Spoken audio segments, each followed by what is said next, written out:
Di balik menara minyak dan gedung modern Riyadh, tersimpan sejarah aliansi politik agama yang membentuk wajah Arab Saudi selama lebih dari 2 abad. Gerakan yang lahir di padang pasir Najd, menggetarkan kota suci, mengalir bersama petrodolar, kini menghadapi dunia yang berubah cepat. Apakah kerajaan ini benar-benar meninggalkan warisan Wahabi, atau sekadar beradaptasi demi bertahan?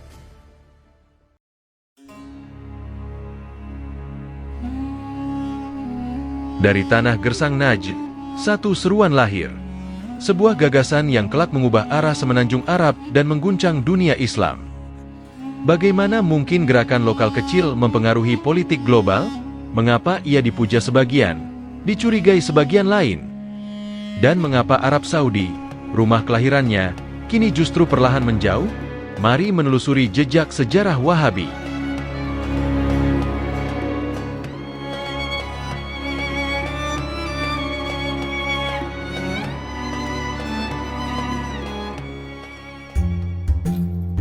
Awal abad ke-18. Jazirah Arab Tengah adalah lautan pasir yang terpecah oleh kabilah-kabilah. Perdagangan hidup, tapi tanpa otoritas tunggal. Kekuatan besar Ottoman menguasai Mekah dan Madinah, namun jangkauan mereka ke pedalaman Najd lemah.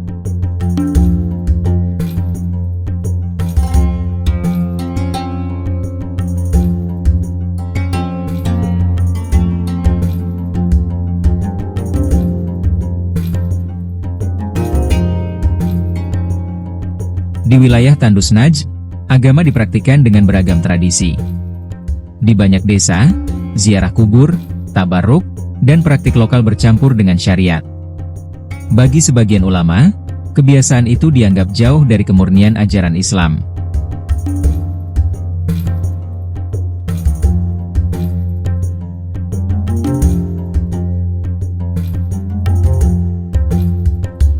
Dalam atmosfer inilah lahir Muhammad bin Abdul Wahhab di Uyainah tahun 1703.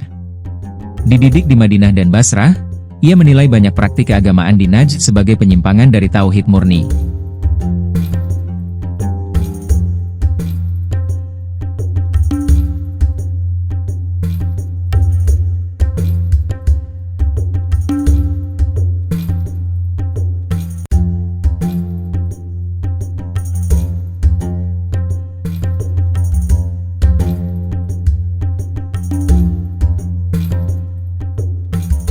Pemikirannya sederhana tapi keras, kembali kepada Al-Quran dan Sunnah, jauhi kultus makam, tiada kompromi bagi syirik.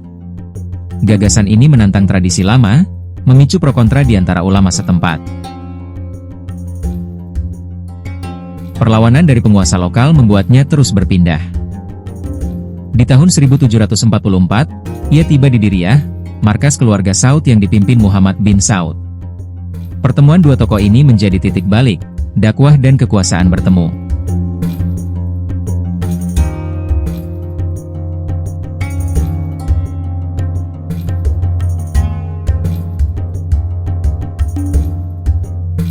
Kesepakatan mereka jelas, Abdul Wahhab berdakwah, menata keagamaan, Muhammad bin Saud menyediakan perlindungan dan kekuatan militer.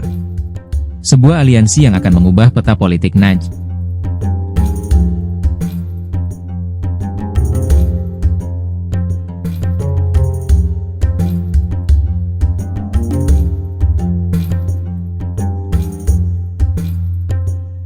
Aliansi ini memberi arah baru bagi pedalaman Arabia. Di bawah panji tauhid, tradisi lama dipangkas, hukum ditegakkan lebih ketat. Bagi sebagian kabilah, ini pembaruan, bagi yang lain, ancaman terhadap kebiasaan nenek moyang. Konflik pun mulai bersemi.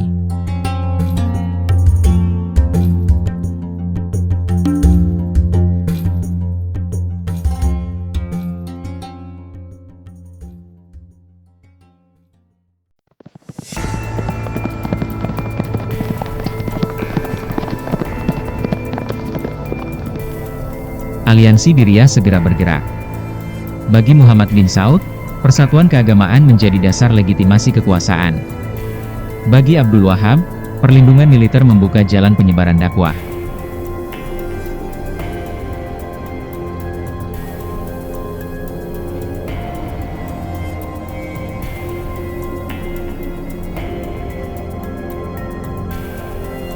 Sistem baiat diperkuat. Setiap kabilah yang menerima dakwah bersumpah setia kepada pemimpin Diriyah. Kabilah yang menolak, dipandang sebagai ancaman terhadap tauhid.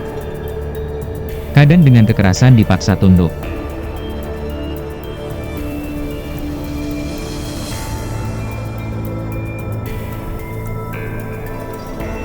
Pasukan Saudi Wahabi menata ulang hukum, penghapusan praktik ziarah berlebihan, penghancuran makam yang dianggap pemujaan, serta penegakan hudud secara ketat. Banyak yang melihatnya sebagai reformasi, yang lain menilainya radikal.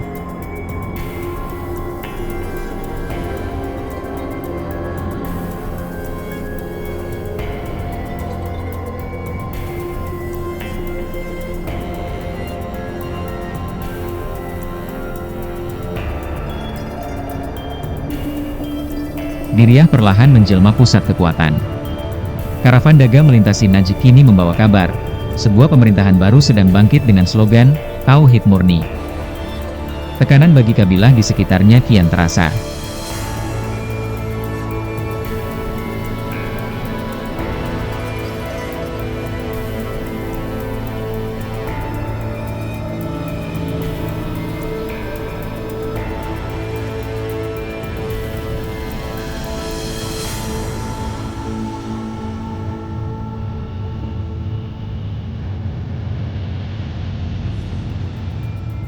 Ekspansi pun dimulai. Wilayah-wilayah sekitar Riyadh, Qasim, hingga perbatasan Hijaz menerima dakwah, sebagian secara damai, sebagian melalui penaklukan. Dalam 2 dekade, otoritas Diriyah meluas melampaui Najd.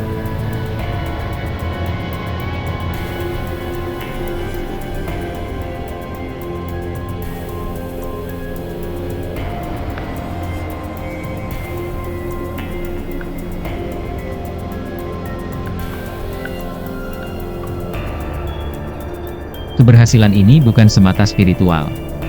Pajak kafilah, kontrol jalur perdagangan, dan loyalitas kabilah menambah kekayaan keluarga Saud. Otoritas agama dan kepentingan ekonomi saling menguatkan.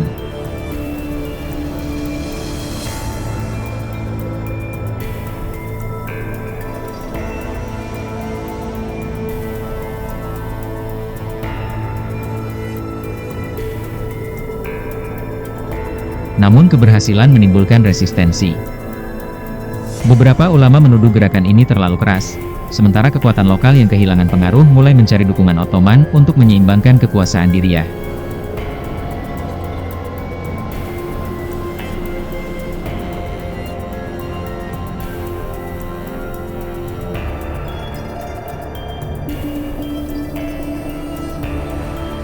Ekspansi cepat membawa Diriyah ke panggung sejarah, namun juga menyiapkan panggung bagi konflik dengan imperium besar.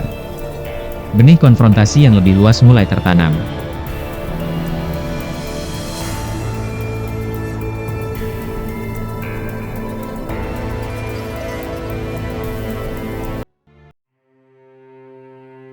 Kesatuan Saudi Wahabi tidak hanya berdiri di atas semangat tauhid, tetapi juga kepentingan yang lebih nyata, kontrol atas jalur dagang, pajak, dan pengaruh keagamaan.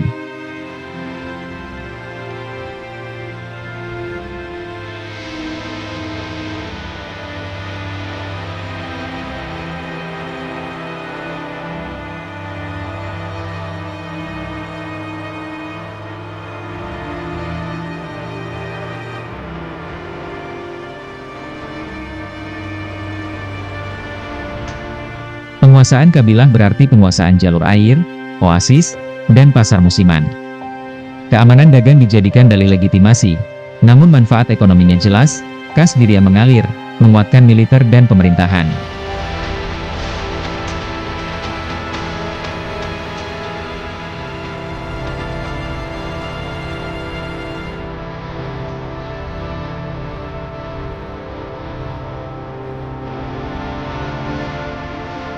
Aspek agama tetap menjadi wajah resmi kekuasaan. Fatwa-fatwa Abdul Wahab menghapus ziarah berlebihan, melarang bid'ah, dan menetapkan hukum dengan tafsir ketat. Kebijakan ini sekaligus meneguhkan otoritas politik keluarga Saud.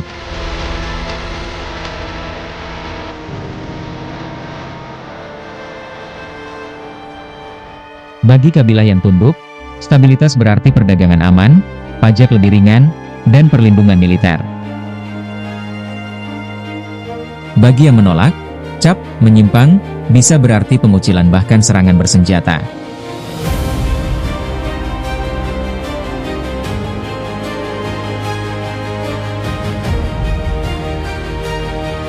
Kombinasi ajaran keras dan janji stabilitas menjadi daya tarik. Banyak kabilah akhirnya masuk aliansi, bukan semata karena keyakinan, tetapi demi bertahan hidup dalam tatanan baru yang sedang menguat. Namun, dominasi ini mengguncang keseimbangan kawasan. Ottoman, sebagai pelindung Mekah dan Madinah, memandang ekspansi Diriyah ancaman serius. Jalur haji, yang selama ini di bawah kendali Ottoman, kini berada di bawah bayang-bayang Saudi Wahabi. Ketegangan politik berubah menjadi tarik-menarik pengaruh agama. Ottoman menggandeng ulama Hijaz untuk mengeluarkan kritik terhadap ajaran Wahabi, sementara Diriyah menegaskan diri sebagai penjaga tauhid. Kepentingan agama dan ekonomi kini berpadu. Gerakan yang lahir dari gurun gersang menjelma kekuatan regional. Dan benturan dengan imperium besar hanyalah soal waktu.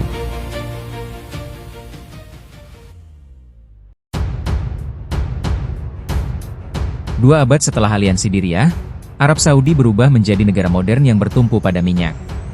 Penemuan ladang besar di Dammam, 1938, mengubah wajah ekonomi dan memaksa kerajaan menatap dunia luar.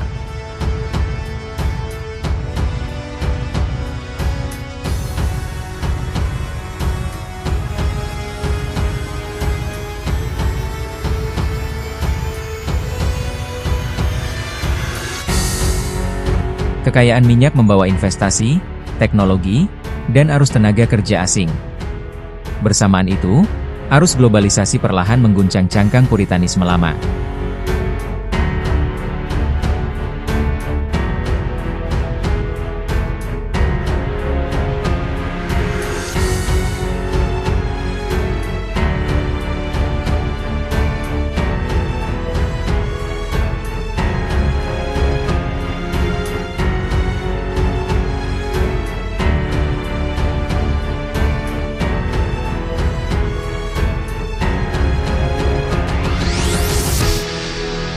Tahun 1979 menjadi guncangan besar. Pengepungan Masjidil Haram oleh kelompok radikal memaksa keluarga Saud merapat pada ulama Wahabi untuk memulihkan legitimasi, namun juga menyadarkan bahwa ekstremisme bisa lahir dari rumah sendiri. Memasuki abad ke-21, tekanan datang dari berbagai arah, tuntutan hak perempuan, pasar tenaga kerja yang berubah, dan kebutuhan diversifikasi ekonomi. Vision 2030 lahir sebagai jawaban.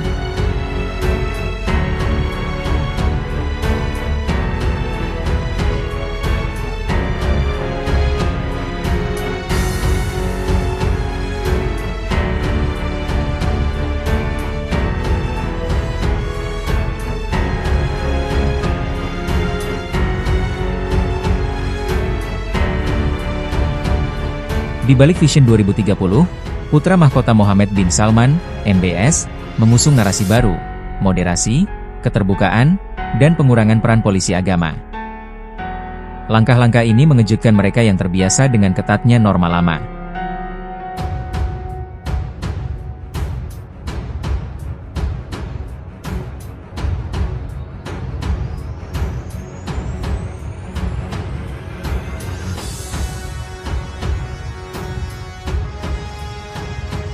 Pembatasan Komite Amar Ma'ruf Nahi Munkar, pelonggaran aturan gender, dan investasi di hiburan menjadi simbol jelas pergeseran dari konservatisme ketat menuju citra Islam moderat yang lebih diterima internasional.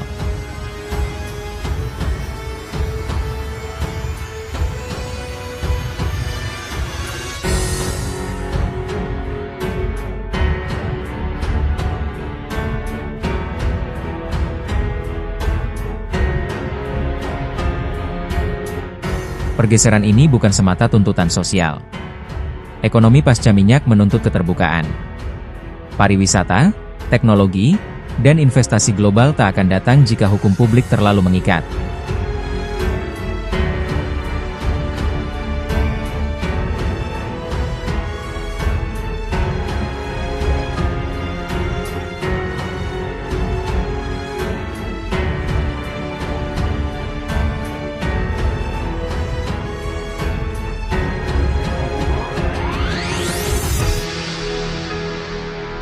Arab Saudi juga sadar, menjaga citra global penting untuk keamanan politik.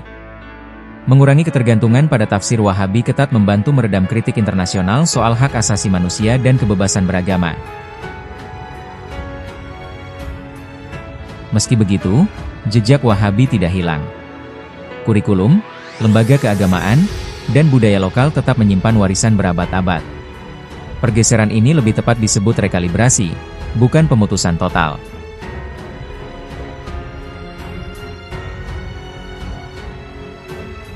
Kini, kerajaan berusaha menyeimbangkan 3 pilar: agama, ekonomi, dan citra global. Langkah maju tak selalu mulus, sebagian masyarakat menganggap perubahan terlalu cepat, sebagian lain menilai masih kurang.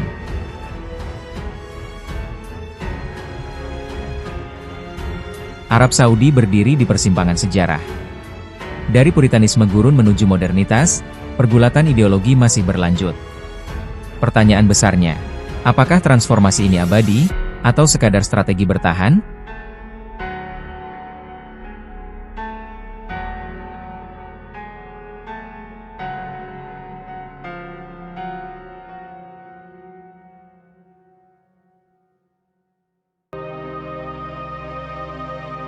Dari Oase Diriyah hingga Menara Kaca Riyadh, Arab Saudi menulis bab demi bab sejarahnya sendiri. Wahabi bukan sekadar catatan masa lalu, tetapi warisan yang terus diperdebatkan di panggung global. Kini, di tengah tuntutan ekonomi, generasi muda, dan diplomasi dunia, kerajaan ini memilih jalan transformasi. Apakah ini akhir dari puritanisme, atau awal wajah baru yang lebih lentur? Hanya waktu yang akan menjawab.